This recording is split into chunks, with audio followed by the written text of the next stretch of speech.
सभेला उपस्थित असणारे रुपाली चाकणकर, विलास लांडे, शहराध्यक्ष अजित गव्हाणे, कविता लाट, नाना काटे, योगेश भर, प्रशांत शितोळे, राहुल भोसले, फजल शेख, मोरेश्वर भोंडवे, श्याम लांडे, मयूर कलाटे, पंकज भालेकर, विशाल काळभोर, विनायक रणसुपे, यश साने, वर्षा जगताप, विजय लोखंडे, संजय अवसरमल, सतीश दरेकर, नारायण भरोडे, प्रकाश सोमवंशी, विशाल वाकडकर, गोरक्ष लोखंडे, फजल शेख, अनेक कार्यकर्ते इथं आहेत. मी सगळ्यांची नावं घेत नाही. इथं उपस्थित असणारे सर्वच राष्ट्रवादी काँग्रेस पक्षाचे आजी माजी पदाधिकारी, सर्व माजी नगरसेवक, नगरसेविका, सर्व माझे पत्रकार मित्र, विशेषतः ज्यांनी आपण सगळ्यांनीच पुढाकार घेऊन हा कार्यक्रम घेतला, परंतु विशेषतः वसंतराव बोराटे, त्याच्यामध्ये कविता लाट, आतिश बारणे, सागर बोराटे, विशाल आहेर, या सगळ्यांनी खूप चांगले कष्ट घेऊन हा मेळावा इथं आयोजित केला. त्याबद्दल मी त्यांना मनापासून धन्यवाद देतो आणि आपल्या सर्वांचा मनापासून अभिनंदन देखील करतो. माझ्या महिला भगिनी पण मोठ्या संख्येने आल्यात, त्या भगिनी वर्गाचंही स्वागत करतो. आज खरं तर मी अजितला सांगितलेलं होतं की अजित, मी काही कार्यक्रमाच्या निमित्तानं पिंपरी चिंचवडमध्ये आहे, तर दुपारून काही कार्यक्रम घ्या. परंतु काही अडचणीमुळं माझ्या सकाळचे 2 कार्यक्रमाला उपस्थित राहता आलं नाही. मी मगाशीच प्रेसला सांगितलं आणि त्याच्यातून दुपारून आपल्या सगळ्यांना माहिती आहे की 2 वेळेला नगरसेविका असणारी पौर्णिमा सोनवणे हिचं दुःखद निधन झालं. अजून 8 दिवस पण झाले नाही, 1 तारखेला झालं. आणि अतिशय एक चांगली कार्यकर्ती,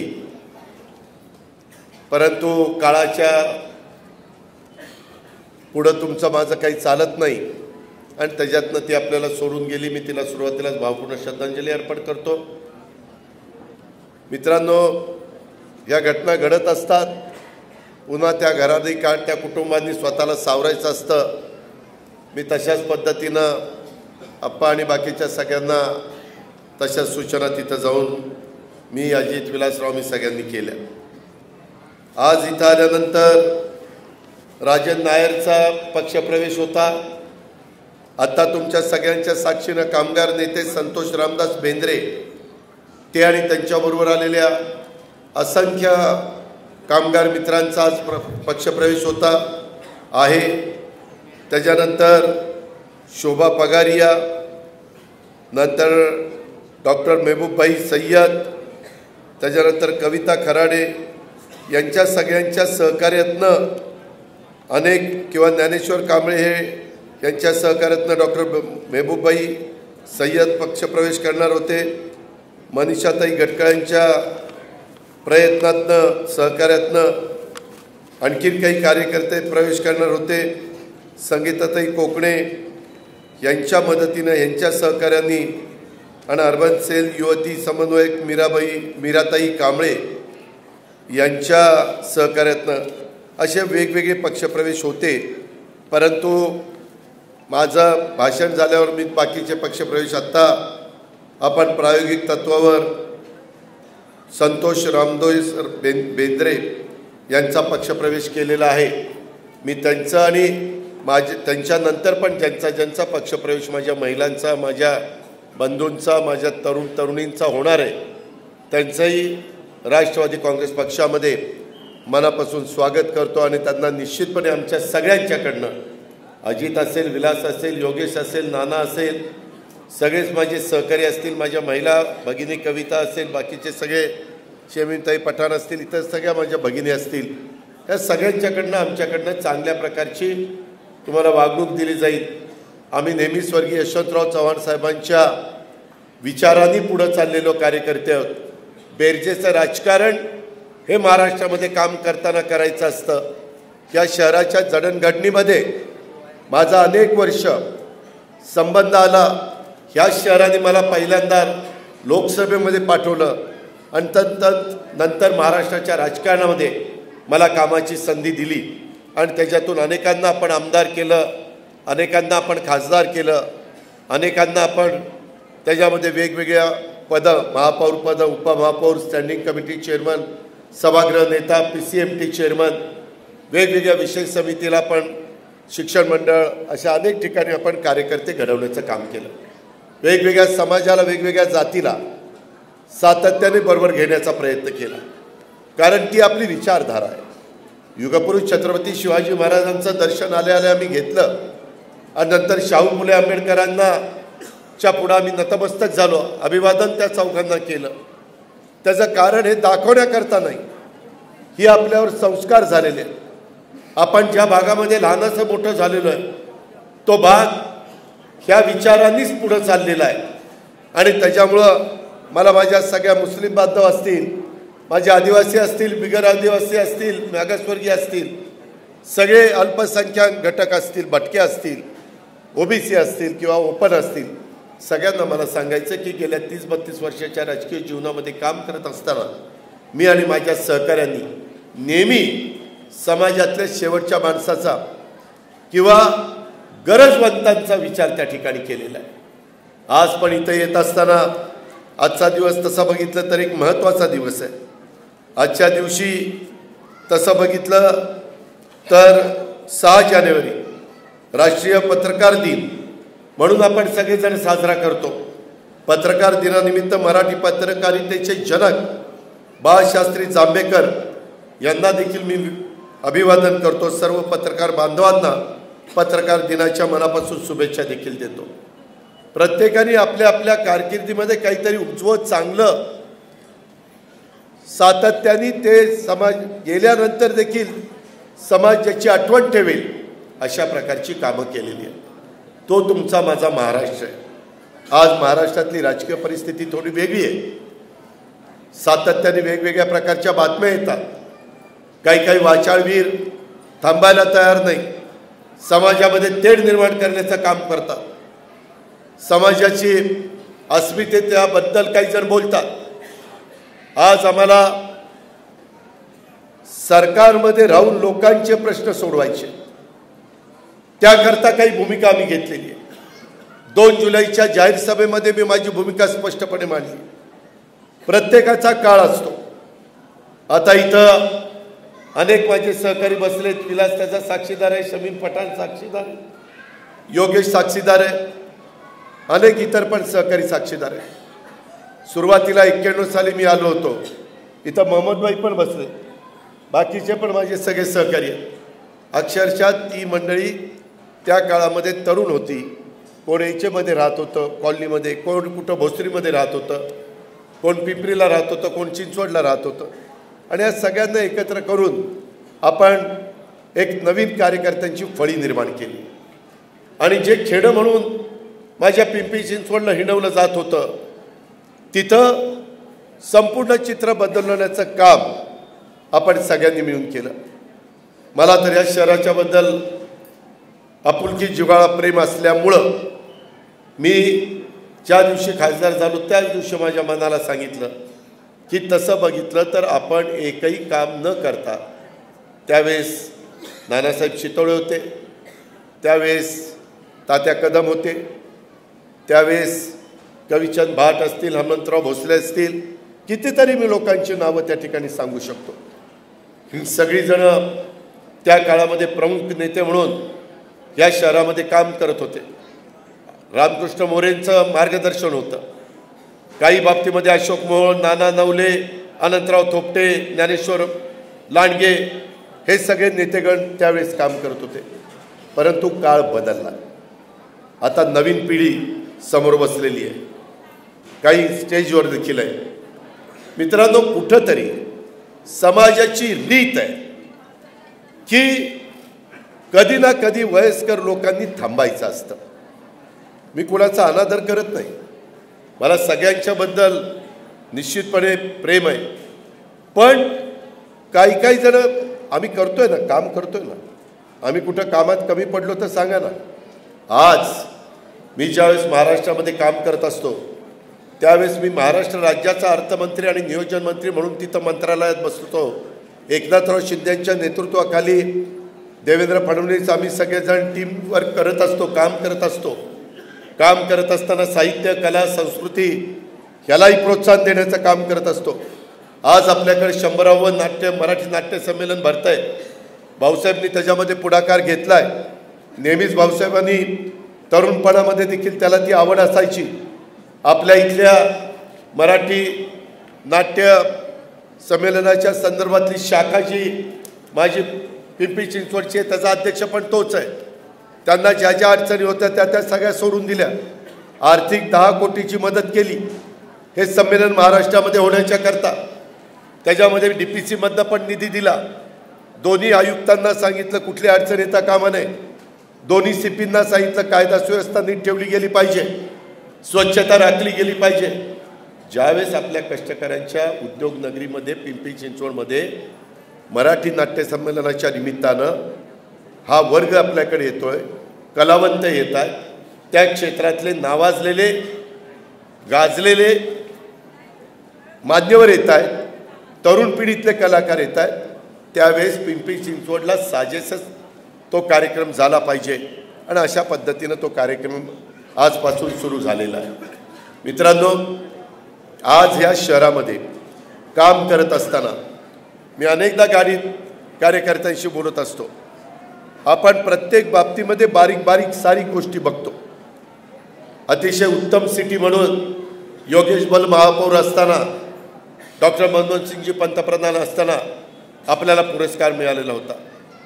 देशातली सगळ्यात बेस्ट सिटी म्हणून आपला नावलौकिक त्या ठिकाणी झाला. आम्ही आता मेट्रो आणतोय. वाहतुकीचे प्रश्न खूप गंभीर आहेत. आपण चाकण रोडला जातो त्यावेळेस आपल्याला अक्षरशः नको नको होतं. मलाही त्याच्याबद्दलची काळजी आहे, कारण या जिल्ह्यामध्ये अनेक कार्यकर्त्यांना आपण पुढं आणण्याचं काम केलेलं आहे. हे सगळं पुढं आणत असताना साधारण आपल्याला सगळ्यांना माहिती आहे की चाकण, रांजणगाव, MIDCतील आणि नाशिक रोडवरील वाहतूक समस्या कमी करण्याच्या करता मी गडकरींच्याशी अनेकदा बोललो. नाशिक फाटा ते राजगुरुनगर, तळेगाव, चाकण, शिक्रापूर, पुणे अहमदनगर रस्त्यावरची वाघोली ते शिरूर या तिन्ही मार्गावर आपल्याला त्या ठिकाणी 2-2 मजली ब्रिज करायचे. आपण रतन टाटांच्या नावाने ब्रिज केला. आपल्या पिंपरी चिंचवडकरांना वाटलं नव्हतं की असा डबल ब्रिज होऊ शकतो, परंतु त्याच्यातनं वाहतुकीची कोंडी सुटली. पहिला डबल ब्रिज आपण आपल्या शहरामध्ये त्या ठिकाणी केला. भोसरीचा ब्रिजचं तर सगळं विलासला काय घडलं ते माहिती आहे.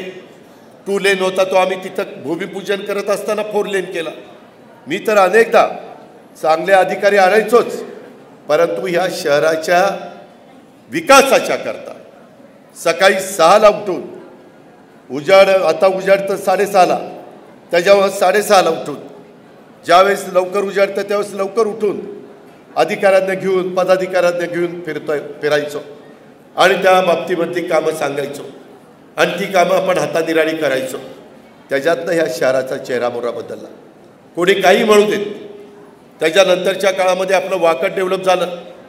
रावेरचा परिसर असेल किंवा एकंदरीतच आपल्या चौबाजूंनी शहर वाढत असतानाचा परिसर असू द्यात, पिण्याच्या पाण्याच्या करता भामा आसखेडचं पाणी आपण आपल्या परिसराच्या करता मंजूर करून घेतलं. का तर पवना धरण आपल्याला कमी पडणार होतं, कारण लोकसंख्या वाढली. पूर्वी 1 आमदार होता आणि फार तर 25%. आता आपली लोकसंख्या 30 लाख झालेली. पाणी तर पाहिजे. एकटा पवना धरण पुरणार नाही, म्हणून बाबा आसखेडचं पाणी मंजूर केलं. आपल्याला आज पत्रकार मित्रांनी पण मला प्रश्न विचारला की अजित पवार, इथल्या नद्यांच्या मध्ये काय अवस्था झालेली, किती प्रदूषण आहे, त्याच्या संदर्भामध्ये फेसाळलंय सगळं पाणी. पोल्युशन बोर्ड तेवढ्यापुरतं लक्ष घालतं. त्याच्यातला मूळ जो त्याच्या मागचं कारण आहे ते शोधलं पाहिजे. आपली पुणे शहरं वाढल्यानंतर सिवरेज ट्रीटमेंट प्लांट STP त्याला शॉर्ट फॉर्म आहे, ते करायला पाहिजे. कारण धरणातलं चांगलं पाणी ज्यावेळेस माझे पिंपरी चिंचवडकर पाहुणेचं घेतात, ज्यावेळेस वरसगाव, पानशेत, खडकवासला, टेमघरचं चांगलं पाणी माझे पुणेकर घेतात, त्यावेळेस त्यांचं वापरलेलं पाणी जे नदीला सोडलं जातं ते पाणी सगळं ट्रीटमेंट केलेलं पाणी नसतं. त्यामुळं पाण्यामध्ये प्रदूषण होतं, जलपर्णी वाढते. चांगल्या पाण्यामध्ये ड्रेनेजचं पाणी शिरलं की तिथं प्रदूषण होतं. त्याच्यामुळे ती पण कामं आपल्याला करायची. मित्रांनो, मी कामाचा माणूस आहे, मी राजकारणाला मर्यादित करणारा माणूस आहे. मी आज माझ्या कार्यकर्त्यांचा मेळावा अजितला, कविताला, बाकीच्या सगळ्या वसंतराव वगैरेंना घ्यायला सांगितलं. त्याचं कारणच आहे की आपल्याला उद्याच्या काळामध्ये लोकसभेच्या निवडणुकीच्या निमित्तानं सामोरं जायचं. त्याच्यानंतर काही महिन्यांनी विधानसभा आहे.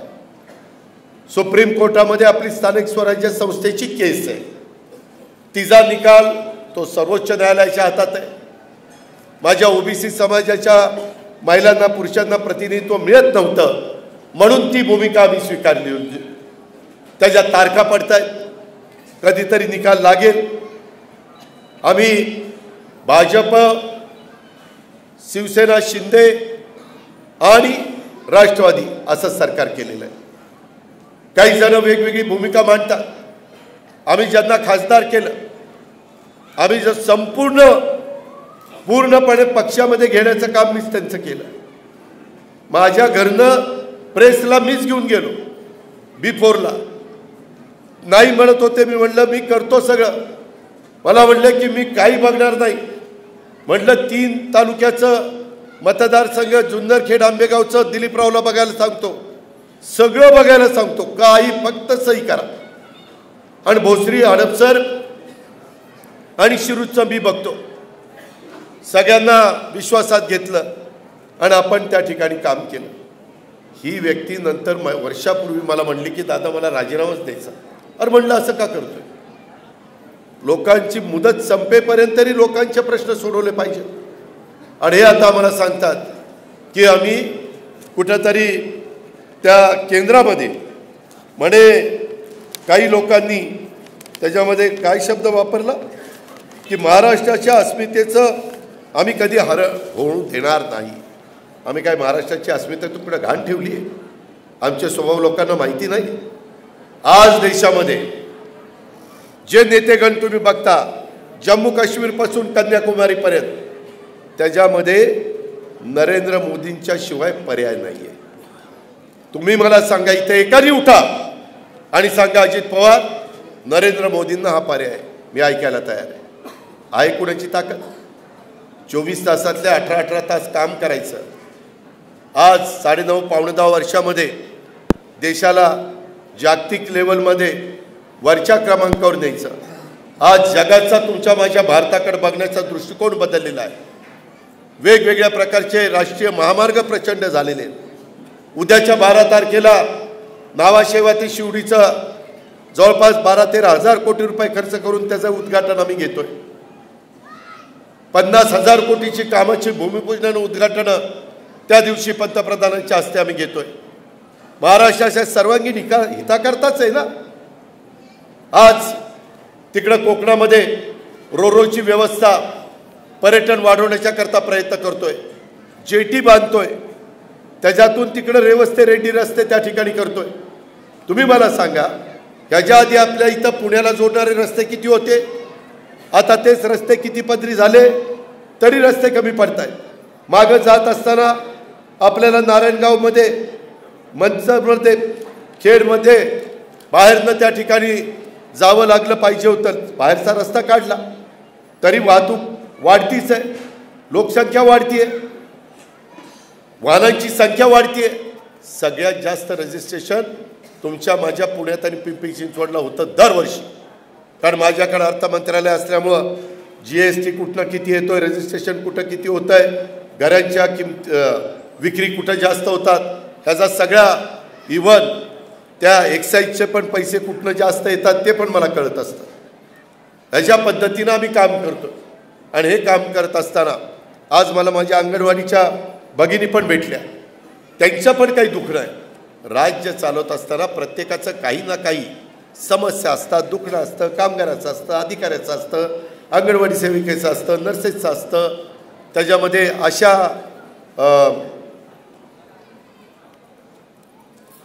आशा काय आपण म्हणतो, आशा सेविका त्यांचं असतं, अनेकांचं असतं. आम्हाला राज्याचा कारभार करत करत ह्याही गोष्टी सोडवाव्या लागतात. ही आपल्याच भगिनी आहेत, आपलीच पुरुष मंडळी आहे. नोकर भरती त्या ठिकाणी चाललेली आहे. आता कालच पुण्यामध्ये एक वेगळी घटना घडली. 8 लोकांना रातोरात त्या ठिकाणी अटक केली पोलिसांनी. तुम्ही पाहिलंय, त्यांच्याच टोळीतल्या कुणीतरी ते केलेलं आहे. येईल पुढं, दूध का दूध पाणी का पाणी. आज येताना अजितनं मला सांगितलं की दादा आपल्याला काही हाऊसिंग सोसायटीच्या शिष्टमंडळांना भेटायचं. त्याच्या संदर्भात काही PMRDच्या हद्दीत येतात, PCMC आणि PMCच्या हद्दीत येणारे प्रश्न आम्ही दोन्ही कॉर्पोरेशनला विश्वासात घेऊन सोडू शकतो. PMRDचे पण आता परिस्थिती सुधारली. मध्ये मला सगळा अभ्यास करत असताना वाटलं की आपल्या प्राधिकरणाची सध्या आता गरज नाही. सुरुवातीला प्राधिकरणाची गरज होती, तोपर्यंत आपण प्राधिकरण चालवलं. आता प्राधिकरण PMRDमध्ये मर्ज केलं, काही प्राधिकरणाचा भाग कॉर्पोरेशनमध्ये मर्ज केला. लोकांना 3-3 ठिकाणी जाण्यापेक्षा कमीत कमी ठिकाणी जाऊन लोकांची कामं कशी करता येईल, शासन आपल्या दारी हा कार्यक्रम माझ्या लोकांच्या करता कसा राबवता येईल, हा प्रयत्न एकनाथराव देवेंद्र मी करतोय आणि त्याच्यातनं आम्ही पुढे जातोय. ह्या सोसायट्यांनी पण येताना मला काही निवेदन दिलेले. काही ठिकाणी बिल्डरनी इमारती बांधल्या, पैसे मिळवले, पहिले काही दिवस पाणी दिलं, आता टँकर बंद करून टाकले. तुमचं तुम्ही बघा. काही ठिकाणी दफनभूमीचा, स्मशानभूमीचा प्रश्न आहे. लोकसंख्या वाढती तसं ह्याही सुविधा द्याव्या लागतात, त्या टाळून चालत नाही. ह्या जगात आलेल्या प्रत्येक माणसाला कधी ना कधी काळाचं नियतीचं बोलवणं आलं तर जायचंच आहे. कुणीही देखील अमर होणार नाही आहे. आणि त्याच्यामुळं ह्या सगळ्याच्या संदर्भात मी आता माझा ऑफिसचा एक माणूस पण सोमवारी असतो का नसतो, सोमवारी विकास पाटील असतात. त्याच्या संदर्भामध्ये मी अजितला, विलासला, नानाला, योगेशला, प्रशांतला या सगळ्यांना सांगितलं की बाबांनो, मी दर आठवड्याला पुण्यात असतो. काही आपले सार्वजनिक, मी युवकांना पण सांगेन, युवतींना पण सांगेन, महिलांना पण सांगेन, सार्वजनिक प्रश्नाच्या करता जरूर मी सर्किट हाऊसला असल्यानंतर या. मी ताबडतोब त्या अधिकारी बोलून घेईन आणि मी त्यांना सांगेन हे प्रश्न हे सुटणार का नाही सुटणार, किती दिवसात, इतक्या दिवसात, तिथं तारीख लिहा आणि मला प्रश्न सोडून द्या.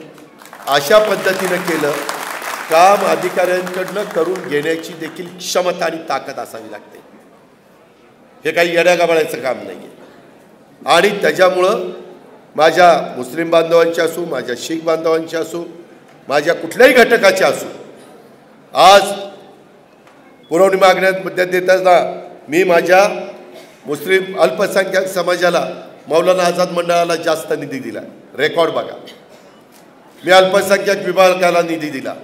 मी नुसतं शाहू फुले आंबेडकरांचा विचारधारा सांगत नाही, छत्रपती शिवाजी महाराजांच्या मार्गाने आम्ही जाणार असं सांगत नाही. आम्ही ते कृतीत करतोय. आमची तेवढी क्षमता आहे. आज काही जण म्हणत असले की बाबा हे तिकडं दिल्लीला जातात, अमुक करतात. दिल्लीला आम्ही केव्हा जातो? जर केंद्राच्या अखत्यारीतले प्रश्न असतील तर दिल्लीला जावं लागेल ना, सोडून घ्यावे लागतील ना.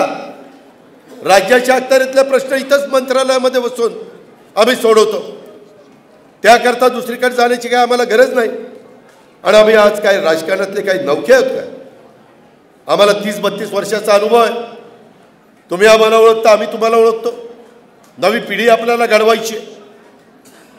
आणि हे करत असताना या शहरातलं आता तर प्रत्येकाला माहिती आहे की प्रत्येक गोष्ट इथं जवाहरलाल नेहरू अर्बन रिन्युअल मिशनमधनं म्हणजे JNNURM हे पैसे आणताना आपण इथली झोपडपट्टी विरहित, झोपडपट्टी निर्मूलन करून त्यांना चांगली घरं द्यायची.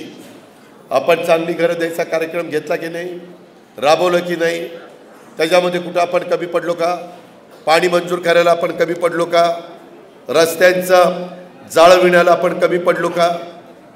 त्याच्या संदर्भात एक झालं, विमानतळाच्या बाबतीमध्ये थोडंसं चाकणला घ्यायचं, खेडला घ्यायचं का पुरंदरला घ्यायचं, ह्याच्यामध्ये थोडंसं उशीर झाला आहे, त्याची खंत आम्हाला आहे. परंतु कुठं ना कुठं विमानतळ करावंच लागेल. आत्ताच्या विमानतळामध्ये जास्त विमानं उभी राहतील अशी व्यवस्था केलेली आहे. ती जागा विमानतळ विभागाकडनं, हवाई उड्डाण विभागाकडनं घेतलेली. त्याच्यातली काही जागेमध्ये आपलं विमानतळ संरक्षण विभागाचं आहे, त्याच्यावर संरक्षण विभागाला पण परवानगी घ्यावी लागली. त्याकरता दिल्लीला जावं लागतं. दिल्लीतले प्रश्न आज मेट्रोच्या बद्दल हे सगळे अण्णा बनसोडे सगळे कार्यकर्ते सांगत होते, दादा निगडीपर्यंत गेलं पाहिजे, निगडीचं मंजूर करून घेतलं. आता इकडनं कात्रजपर्यंत गेलं पाहिजे, स्वारगेटपासून कात्रजपर्यंत टनेल करावं लागतं, ते आपण त्या ठिकाणी करायचं मंजूर करून घेतलेलं आहे. अजूनही रेल्वे मेट्रो कुठं कुठं वाढवावी लागते, ते केल्याशिवाय गत्यंतर नाही, त्याशिवाय वाहतुकीची कोणती सुटणार नाही. आणि म्हणून या सगळ्या गोष्टी आपण त्या ठिकाणी करतोय. लोकांची विकास कामं करण्यातच खरी निष्ठा दाखवण्याचं काम आपण त्या बाबतीमध्ये करतोय. मजबूत संघटना ही पक्षाची खरी ताकद असते. म्हणून तुम्ही आपल्या पूर्वीच्या काळामध्ये 128 वॉर्ड होते, मध्ये निवडणुका लागणार होत्या त्यावेळेस 139 झाले. 128 वॉर्ड होते त्यावेळेस तुम्ही जे निवडून आला त्यावेळेस 32 प्रभाग होते, 4चा प्रभाग, 32 गुणे 4 128. त्याच्यानंतर 139चे वॉर्ड रचना केली, त्याला 3चा प्रभाग केला आणि त्याच्यातून त्या निवडणुका होणार होत्या. पण ती अडचण आलेली मी तुम्हाला सांगितलं. आपण सतत जागृत राहिलं पाहिजे. त्याच्यामध्ये कुणी काही अफवा उठवतं, कुणी काही खोटं सांगतं. आता बातमी लावली काय, तर अजित पवार ससूनला असताना एका आमदारांनी एका पोलिसांना मुस्कारीत मारली आणि अजित पवारांनी दुर्लक्ष केलं. मी करू शकतो का दुर्लक्ष? मी तिथून निघून गेल्यावर ते घडलं आणि आम्हाला कळल्यानंतर त्याच्यावर FIR करायला लावली. सत्ताधारी पक्षाचा आमदार असला तरी कायदा हातात जर घेतला, संविधानाचा जर कुणी अनादर केला, घटनेच्या बाबतीमध्ये कुणी तिथं मान सन्मान ठेवला नाही, तर त्याचा मुलायजा केला जाणार नाही. FIR दाखल केली, FIR मध्ये सगळं पुढे येईल. पण अजित पवार असताना ते झालं. अरे उगीच काय उचलली जीभ लावली टाळायला. काय कायांना फार शिंगा आल्यासारखंच वागायला लागले. हे वागणं बरं नव्हतं. मेट्रोलाही मी सतत पैसे देतोय. त्या पुण्याच्या एकट्या प्रवक्त्यांनी सांगितलं एका पक्षाच्या, पुण्याला पैसेच आले नाही. अरे पैसे देण्याचंच माझ्या हातात असताना पुण्याला पैसे काय येणार नाही? तिजोरीच आपल्या हातात आहे ना. त्याच्यामुळं पैसे देताना म्हणतात आम्ही ग्रामीण भागात वाढपी ओळखीचा असला की जेवण पोटभर मिळतं. आता वाढपीच मी आहे ना, मी कसं आपल्याला कमी देईन? मी इतरांना पण देईन, पण तुम्हालाही समाधान करीन, कारण त्याच्याकरता जनतेने माझ्यावर जबाबदारी टाकलेली आहे. कुणी मला उद्याच्या काळात म्हणता कामा नाही की यानं फक्त पुणे पिंपरी चिंचवडचंच बघितलं, आमच्याकडे विचार केला नाही. आम्ही सांध्यापासून बांध्यापर्यंत बघत असतो. याही गोष्टीचा विचार आपण सगळ्यांनी केला पाहिजे. उद्या नदी सुधारचा कार्यक्रम असेल, त्याच्यात केंद्राचा राज्याचा निधी देण्याचं काम असेल. पिंपरी चिंचवडची वाढती लोकसंख्या विचारामध्ये घेऊन नवीन जलस्रोत निर्माण करण्याचं काम असेल. विद्रूप झालेलं शहर काही बाबतीत मी आत्ता पण कुठं डिवायडरमध्ये झाडं जाळले असेल, मातीचं असेल, झाडं लावली नसेल तर मला ते अजिबात सहन होत नाही. तिथं मी संबंधितांना ताबडतोब झापण्याचं काम करतो. ते आपल्याला शहर पुन्हा सुंदर बनवायचं आहे. समाविष्ट गावांच्या विकासासाठी विशेष पॅकेज हे आपल्याला द्यावं लागणार आहे. महानगरपालिका कार्यक्षेत्रात काही गावांचा समावेश करण्याचा प्रस्ताव असून याबाबत लवकरच आपल्याला निर्णय घ्यावा लागणार आहे. तळवडे IT परिसर आणि चाकण MIDCकडे जाणारे तळवडे येथील रस्त्यांचा प्रश्न मार्गी लावण्याच्या करता संरक्षण विभागाकडे पाठपुरावा करून प्रश्न मार्गी लावावे लागतील. संरक्षण विभागातनं जागा घेताना एवढा त्रास होतो, ह्या सगळ्यांना विचारा. एवढा पाठपुरावा करावा लागतो. मग ते सांगतात एवढी जागा घेता, एवढं बांधून द्या, एवढं वॉल कंपाऊंड करून द्या, करावं लागतं. संरक्षण विभाग पण आपल्याच देशाचं संरक्षण करतोय. सोसायटी धारकांच्या समस्या सोडवण्याच्या करता धोरणात्मक उपाययोजना आपल्याला कराव्या लागतील. माझी अजित तू असशील, नाना तू असशील, अण्णा, विलास, सगळ्या महिला सगळ्यांना सांगणार, एकदा माझ्या उपस्थितीमध्ये सोसायटी धारकांच्या समस्या सोडवण्याच्या करता एक मीटिंग लावा. त्याच्यामध्ये कोण कोण लागेल ते मला सांगा. पोलीस CP लागेल का, कलेक्टर लागेल का, आयुक्त लागतील का, विभागीय आयुक्त लागतील का, जे कोणी लागतील ते MSEBची लोकं कुणाची, त्यांची यादी करा. साधारण काय समस्या आहे त्याच्यामध्ये सगळीच पलटण बोलू नका. त्यांचा चेअरमन व्हाई, सेक्रेटरी दोघं चौघं असे बोलवा आणि त्याच्यातनं जेवढा कामाचा निपटारा नियमात बसून करता येईल ते आपण सांगू. हे काम तुमचं होईल. जे काम होऊ शकणार नाही हे तुम्हाला तुमच्या सोसायटी अंतर्गत करावं लागेल.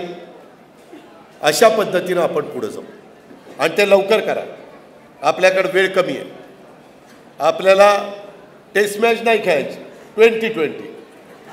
त्याच्यामुळं त्या पद्धतीनं तुम्ही सगळ्यांनी काम केलं पाहिजे असं मला तुम्हाला सगळ्यांना सांगायचं आहे. एज्युकेशन हब संदर्भात PMRDकडनं पुढाकार घ्यायचा आहे. आता PMRDचा DP जवळपास फायनल मी करत आणलेला आहे. म्हणजे ते करतायत. मी त्याला आता शेवटचा पालकमंत्री म्हणून पाहणार आहे आणि नंतर मुख्यमंत्र्यांच्या पुढे सादर करणार आहे. अजून कुठली गोष्ट राहिलेली असेल तर आत्ता आपल्या हातात आहे ते पहा. हे तोला विकास म्हणजे तुम्ही जर बिल्डर असाल, तुमचे जर प्लॉट असतील तर स्वतःच्या प्लॉटचं आरक्षण काहीतरी घालण्यामध्ये तसं नाही करायचं.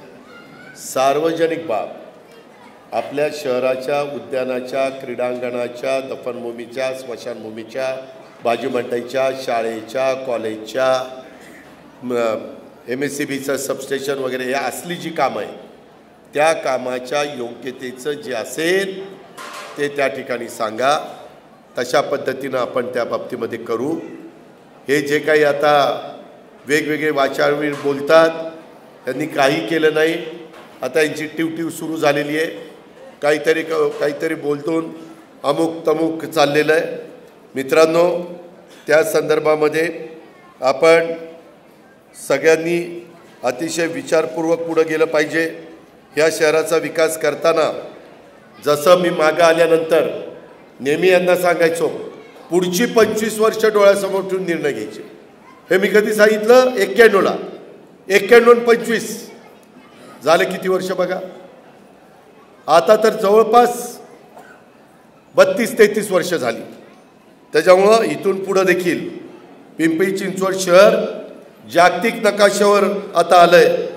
जेवढा मी कुठल्याही माझ्या राज्यातल्या किंवा बारामतीवर लक्ष ठेवतो तेवढंच माझं आवडतं शहर म्हणून पिंपरी चिंचवड त्या ठिकाणी ओळखलं जातं. इथं पण मी लक्ष ठेवू नये. त्यामुळे या ठिकाणच्या माझ्या सर्व जीवाभावाच्या माणसांना आपली संघटना बळकट करण्यासाठी मतभेद न करता एक दिलाने कामाला लागण्याचं आव्हान मी आजच्या मेळाव्याच्या निमित्तानं करतो. कधी आता महिला युवती आपण संधी दिली. कधी महिला येतात, दादा मला विश्वासातच घेत नाही, दादा माझं नावच घेत नाही, मला बोलवतच नाही. महिलांनो, तुम्हाला आज संधी मिळालेली आहे. पुढच्या निवडणुकीमध्ये तर तुम्हाला 33% जागा मिळाली, बरोबर ना? तेवढ्याच संधी मिळणार आहेत 29ला खासदार आमदार. आता मायाताई नुसतं नगरसेविका नाही, खासदार आमदार. तर ह्या पद्धतीनं संधी मिळते. तुम्ही त्या संधीचं सोनं करा ना. अरे घरात पण भांड्याला लागतं. हिनं असं केलं, तिनं तसं केलं. आम्ही पुरुष मंडळी कधी तक्रार करतो का? आम्ही तक्रार केली तर अँटी चेंबरमध्ये घेऊन काय करायचं ते करून टाकतो आणि बाहेर आल्यावर आमचं काय नाही असं तसं गाळ चोळत आमचं काय नाही झालंच नाही. मित्रांनो, गमतीचा भाग जाऊ द्या. पण माझी विनंती आहे की एक परिवार आहे, एक कुटुंब आहे. अनेक नाना ढंगाची, नाना रंगाची, नाना जातीची अशी अनेक माणसं ह्या शहरामध्ये व्यापार करण्याच्या करता, नोकरी करण्याच्या करता, पोटाची खळगी भरण्याच्या करता, कुठंही आता पौर्णिमा आपल्यातनं गेली, तिचं कुटुंब जळगावमधनं आलं, मूळ जळगावचे, जळगावमधनं येऊन इथं ती स्थायिक झाली आणि मग त्यांचा परिवार वाढला. कोण खानदेशातनं आलं आहे, कोण विदर्भातनं आलं आहे, कोण कोकणातनं आलं आहे, कोण पश्चिम महाराष्ट्रातनं आलं. आता पूर्वी मी ज्यावेळेस इथं खासदार झालो त्यावेळेस गाववाले आणि बाहेरवाले, त्यावेळेस गाववाल्यांचं लय वर्चस्व असायचं. अरे विलास काय, लक्ष्मणा काय बाबा तुझं म्हणणं आहे, सारखं यांच्या पुढं मला वाकावंच लागायचं. पण आता त्यांच्यापेक्षा तुमची इतरांची संख्या एवढी वाढली की आता त्यांना आम्हाला घेऊन तुमच्या पुढं वाकावं लागते. गमतीचा भाग जाऊ द्या, सांगायचं तात्पर्य की काळानुसार वेळेनुसार बदल होत असतात. ही लोक का आली, माझ्या मराठवाड्यातली, माझ्या जामखेडची, माझ्या बीडची, माझ्या सोलापूरची, माझ्या उस्मानाबाद धाराशिवची, का तर तिथं दुष्काळ पडतो, दुष्काळ पडल्यानंतर तिथं माणसाला जगणं मुश्किल होतं, पाणी प्यायला नसतं, म्हणून ती आली. तिथंच सगळ्या सुविधा असतात तर ती आली नसती. कष्टकऱ्यांची नगरी, कुठंतरी हाताला काम मिळेल, टेल्को किंवा आपले बजाज, मोठ्या मोठ्या कंपन्या आपल्या भागात, त्या उद्देशाने आली. संपूर्ण चित्र बदलत होतं. आज देखील तुम्ही बघा, आपल्या पिंपरी चिंचवडच्या पलीकडं आळंदी, चाकण, ह्या सगळ्या भागाची लोकसंख्या किती वाढली. तिथे एक महानगरपालिका होईल. इकडच्या बाजूला पण वाघोली, मांजरी, लोणी काळभोर, उरळी कांचन, हा सगळा भाग, लोणीकंद, हा सगळा घेतला ना, तिथं एक महानगरपालिका होईल. 5 लाखाची लोकसंख्या पुढे गेली की महानगरपालिका होती. हे आपल्याला चर्चा करून लोकांच्या संमतीनं करावं लागेल. काही जण आता कचऱ्याची समस्या, काही ठिकाणी कचऱ्याची समस्या झाली, आम्हाला या शहरात राहायचं पण कचरा आमच्याकडे नको, सगळ्या त्या कचऱ्याला जाऊ द्या तिकडं, जाऊ द्या तिकडं. अरे कचऱ्याने जायचं कुठं, मग कचरा करू नका, म्हणजे कचरा कुठं जायचा प्रश्नच येणार नाही. तुम्ही कचराही करणार आणि म्हणणार आमच्या इथं नाही टाकायचा, ती तिकडं घेऊन जावा. जसं पाणी चांगलं घेत आहे आणि खराब नदीला देत आहे सोडून, आणि खालचे त्यांचे काय अवस्था होत असेल. अरे आपण सगळ्यांनी एकमेकाला मदत त्या ठिकाणी केली पाहिजे. आणि म्हणून माझी आपल्याला सगळ्यांना विनंती आहे, त्याच्यामध्ये सगळ्यांनी एकोप्याने राहिलं पाहिजे. संघटनेमध्ये देखील कुठल्याही परिस्थितीत अंतर्गत कलह न करता एक दिलानी संघटना बळकट करण्याचं काम आपण केलं पाहिजे. आज युवकांनी खूप चांगलं स्वागत केलं. आज स्वागत करत असताना म्हणले बैलगाडीतच बसा. अरे म्हणलं बैलगाडी माझ्या आजोबाच्या काळात होती, माझ्या बापाच्या काळात होती, आमच्या काळात थोडी आम्ही चालवली, नंतर ट्रॅक्टर आला. ती बैलगाडी पुन्हा मागं कुठं घेऊन चालला, नाही आता बैलगाडीतच बसा. म्हणलं शहाण्यांनो, मी बसलो नाही. ते का बसलो नाही, तुमचा कुठंतरी तुम्हाला नाराज करायचं म्हणून मी बसलो नाही असं नाही. ती बैलं तर अशी जोरात खिल्लार होती, काही विचारताच सोय. आणि वरनं त्या JCBमधनं फुलं, ती फुलं बैलावर पडली, बैल बिथरला असतं तर काय झालं असतं. किंवा त्या रेटारेटीत ती बैलाच्या अंगावर कोणी गेलं असतं तर ते अजित पवार पण गेला असता आणि सगळं काहीतरी तिसरंच घडलं असतं आणि इथं श्रद्धांजली व्हावी लागली असती, कार्यक्रम रद्द करावा लागला असता. अरे बैल जोडी, बैलाची जिथं शर्यत आहे तिथंच चांगली दिसते, तिथं झर्र, कुठंही कुठं बैल घेऊन नको जाऊ. आता हे शहरातनं बैल बाहेर काढली आणि तो पुन्हा शहरात बैल आणतो. बैल आपला मानाचं आहे, आम्ही बैलपोळा साजरा करतो, त्याची पूजा करतो, अर्चा करतो, सगळं काही करतो. पण उत्साहाच्या भरात आपण जे करतोय त्याचं काहीतरी वेगळं स्वरूप घडणार नाही ना. इकडं अजित पण नाही, बसा दादा, बसा दादा, विलास नाही दादा बसा. ही तर म्हणजे त्यांनी तरी सांगायचं, अरे ही परिस्थिती नाही, जरा सबुरीनं घ्या. सगळा वाईटपणा माझ्याच नावावर खपवायचा. अरे मी म्हणत होतो बसा, हीच बा बसला नाही, ती ऐकतोय कुणाचंच ऐकत नाही. आपल्याला माहिती आहे ही शाणी. दादा पण बसा ना दादा. म्हटलं गाडीला वरचं ते ओपनचं असेल ती गाडी आण, त्याच्यातनं असा वरनं उभा राहतो आणि म्हटलं त्याच्यातनं जाऊ. ती गाडी काय आम्हाला मिळाली नाही. त्या शेवटी चालत चालत आलो आणि आपला आलो बाबू तुम्हाला भेटायला. तर त्याच्यामुळं पोराहो फेटा बांधायचा होता बांधला ना. त्याच्यामुळं आता परत बैलगाडी आणू नका, नाहीतर पुढच्या वेळेस म्हणाल बैलगाडीनं आता घोडा घेऊन येतो आणि घोड्यावर बघा घोडा तिकडं ना अजित पवार तिकडं. तसलं काही करू नका, मला घोडा बिडा लावायला लावू नका. त्याच्यामध्ये म्हणजे वेगळा अर्थ काढू नका, म्हणजे घोड्यावर बसायला लावू नका. असं हे सगळं आपलं गणित आहे. मित्रांनो, आपल्याला कुठंही जी काही अजून आपल्यापासून बाजूला आहे त्यांनाही आपलंसं करा. आपण ह्या शहराचाच विकास करतो. हे बाकीचे जे कुणी येत आहेत ना, अरे आम्हीच दादाला परवानगी दिली होती म्हणून दादा करत होता, त्यांच्या परवानगीनं मी करायला लागलो आहे. माझ्या मनात आलं की मी करतो. हे काही नाही, नुसते काहीतरी टिवटिव करतील. आपण जोमाने आपल्यातली पण तरुण पिढी तयार करू, चांगल्या महिला युवती चांगल्या पद्धतीनं तयार करू. या शहराला एक विश्वास देऊ की राष्ट्रवादी काँग्रेस पक्ष आणि राष्ट्रवादी काँग्रेस पक्षाचा नेता हेच या शहराला अजून गतीनं पुढं नेण्याचं काम करू शकतात. दुसऱ्याचा घास नाही, घास दुसऱ्याचा आवाका पण नाही आणि घास पण नाही, हे मी जाहीरपणे सांगतो. कारण आपल्यात तेवढी धमक आहे, ताकद आहे. हे जेवढ्याच तेवढे येतील आणि बोलघेवड्यासारखं बोलून जातील. आपल्याला तसं नाही. आपल्याला सतत एकमेकांना भेटायचं आहे. आणि ह्याच्यातून बोलत असताना काही मुद्दे राहिले असतील तर त्या संदर्भात मला तुम्हाला सांगायचं आहे की तुम्ही त्याच्याबद्दल अजिबात कुठल्याही प्रकारची काळजी करू नका. अनेक सहकारी आपल्याकडे यायला तयार आहेत. त्यांना आपलंसं करण्याचा प्रयत्न करा. जसं मगाशी मी संतोष रामदास बेंद्रेंचं सांगितलं, अनेक वेगवेगळ्या सध्या जातीय तणाव महाराष्ट्रात निर्माण झालेला आहे. छत्रपती शिवाजी महाराजांनी 18 पगड जाती आणि 12 बलुतेदारांना बरोबर घेऊन हिंदवी स्वराज्याची स्थापना केली. सगळे होते त्याच्यामध्ये. आता मात्र वेगवेगळे ओबीसी समाजाचे मेळावे चालले, मराठा समाजामध्ये काही नेते तयार झाले, धनगर समाजाची काही मागणी आहे, आदिवासी समाजाचं काही म्हणणं आहे. अनेक समाजाचे वेगवेगळे प्रकारचे प्रश्न आहेत. प्रश्न मांडण्याचा अधिकार तुम्हाला पण आहे, इथं बसणाऱ्या सगळ्यांना आहे. परंतु ते प्रश्न सोडवण्याच्याकरता आमची मनापासूनची तयारी आहे.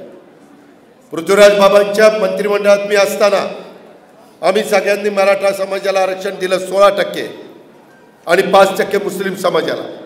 दुर्दैवाने ते टिकलं नाही, हायकोर्टातच ते रद्द झालं. देवेंद्र फडणवीसने आरक्षण दिलं, ते दुर्दैवाने सुप्रीम कोर्टात टिकलं नाही, हायकोर्टात टिकलं, पण तिथं टिकलं नाही.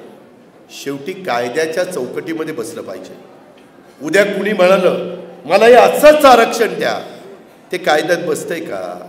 बाबासाहेबांनी जी घटना दिलेली आहे, जे संविधान दिलेलं आहे, त्याचं आपण पालन करतोय, त्याच्यामध्ये ते बसतंय का?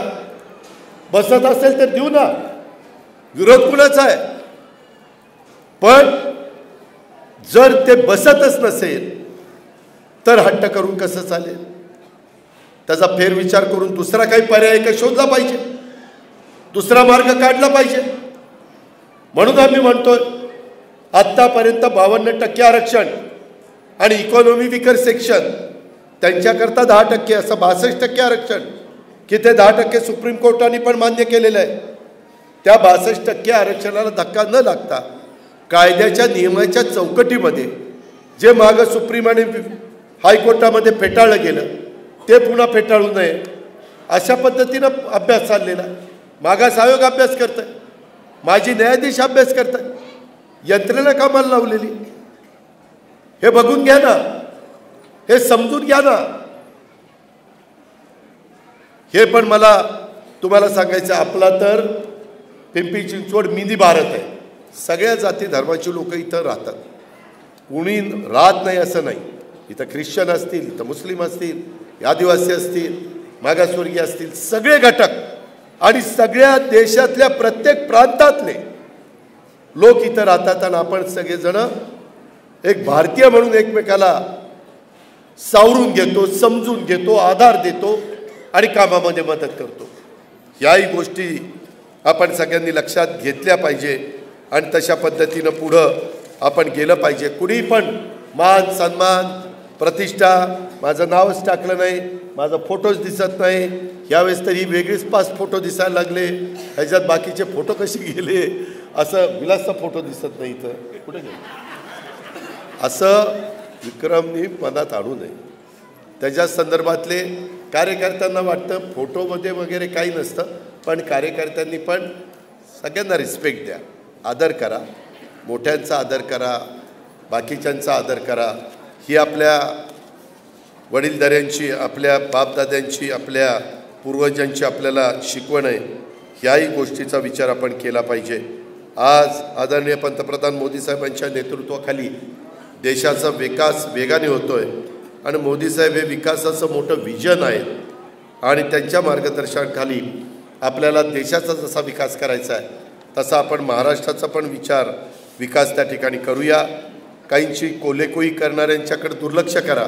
काही तर जसं सकाळी उठायला घड्याळाचा गजर कसा लावतो तसं काहींचा सकाळी 9-10 वाजले की गजर होतोच आणि कोलेकोई सुरूच होती आणि विनाकारण काहीतरी बडबड करायची, तोंडाची वाफ घालवायची. असल्यांच्याकडं लक्ष देऊ नका. आपल्या मुलींचं भलं कशात आहे, आपलं भलं कशात आहे, आपला सर्वांगीण विकास कशात आहे. महामानवांच्या विचारावरच आपली पक्षाची वाटचाल आहे, त्याची कास आपण सगळेजण धरूया. आपलं विजन क्लिअर आहे. आपण त्याच्यामध्ये तुम्हालाही सगळ्यांना माहिती आहे, एखादी गोष्ट चुकीची होत असेल तर मी सरळ सांगतो हे होणार नाही, हे समजून घ्या. आणि ही होणार चांगली असेल तर ही होणार, आपण करणार. अशा पद्धतीनं आपण पुढे जाण्याचा प्रयत्न करूया. शब्दाचा पक्का अशी माझी आज महाराष्ट्रामध्ये ओळख आहे. तशाच पद्धतीनं आपण आपल्याही भागामध्ये काम करूया. आज पक्षामध्ये जे आलेले आहेत किंवा जे येणार आहेत त्यांना कधी कोणाला वाऱ्यावर सोडलं जाणार नाही. सर्व संघटनांना सोबत घेऊनच आपण पक्षाची वाटचाल करू. ज्यांना पक्षामध्ये आज घेतलं जाणार आहे त्यांच्याशी संपर्क ठेवण्याचा प्रयत्न कवितांनी, अजितनं आणि बाकीच्या सगळ्या सहकारी मित्रांनी केला पाहिजे. सर्वांच्या विचारातनंच मी काही एकट्याने ठरवून महायुतीच्या सरकारमध्ये गेलो नाही, सर्वांच्या विचारांनी गेलो. आज जवळपास 63 आमदारांपैकी 50 आमदार माझ्याबरोबर आले. याचा अर्थ काहीतरी परिस्थिती बरी आहे म्हणूनच त्यांनी विचार केला असेल ना, का नसेल केला विचार. त्याच्या संदर्भामध्ये त्याच्यात सरकार बनवत असताना सगळ्यांना संधी दिली. मुस्लिम समाजाला संधी दिली, मुश्रीफांच्या रूपाने, आदिवासीला संधी दिली, बाबा आत्रामच्या रूपाने, मागासवर्गीयांना संधी दिली, संजय बनसोडेच्या रूपाने. सरकारमध्ये एक पण महिला नाही आहे. अदिती तटकरेंच्या रूपाने महिलेला संधी देखील कॅबिनेट मिनिस्टर म्हणून दिली. आज भटके वंजारी समाज, तिथं धनंजय मुंडेला संधी दिली. ओबीसीमध्ये भुजबळ साहेबांना त्या ठिकाणी संधी दिली. ओपनमध्ये मी आणि दिलीपराव तिथं आलो. अनिल भाईदासला त्या ठिकाणी संधी दिली. समाजातल्या आणि मराठवाडा घेतलाय, विदर्भ घेतलाय, कोकण घेतलाय, पश्चिम महाराष्ट्र घेतलाय. सगळ्या भागात जागा कमी होत्या पण त्याच्यात जेवढं काही घटक सामावून घेता येईल. मी नुसतं शाहू फुले आंबेडकर विचारधारा सांगत नाही, मी पहिली कृती केली. 2 तारखेला त्यांचा शपथविधी केला आणि नंतर तुमच्या समोर आलो.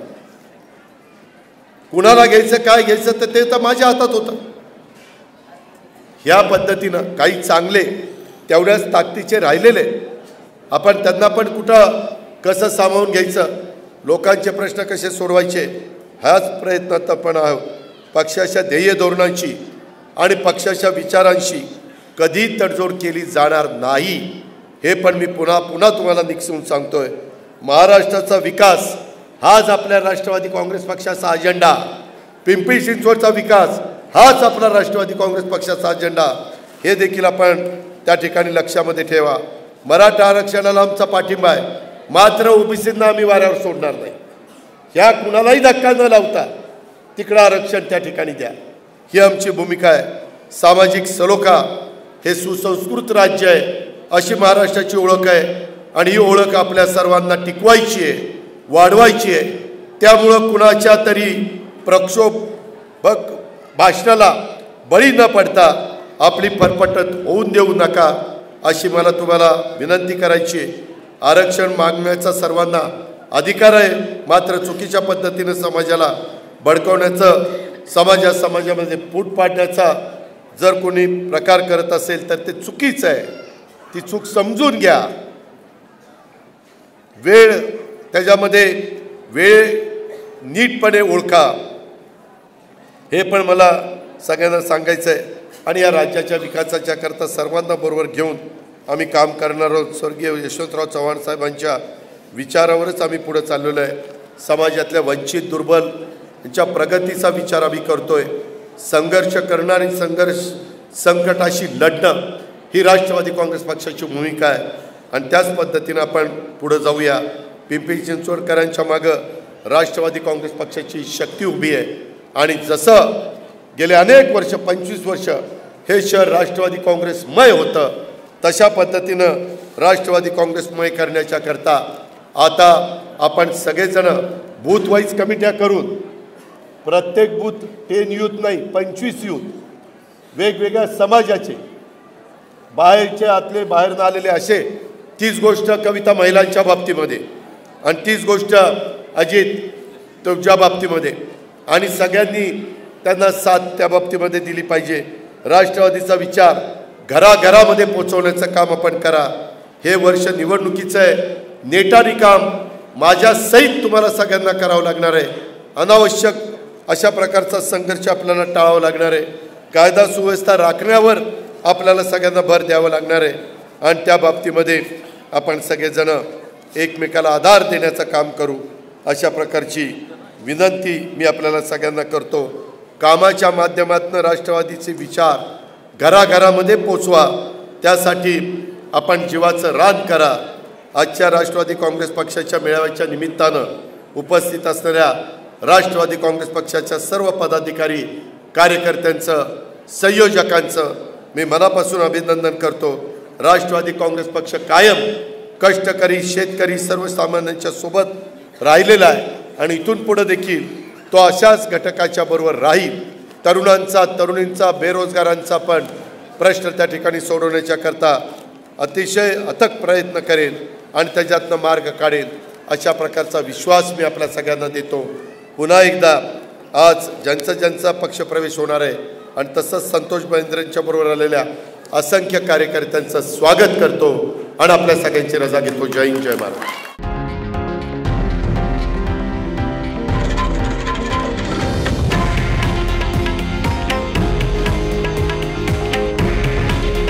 हे आहे देशातील नंबर 1 न्यूज नेटवर्क आणि आपण पाहत आहात TV9 मराठी.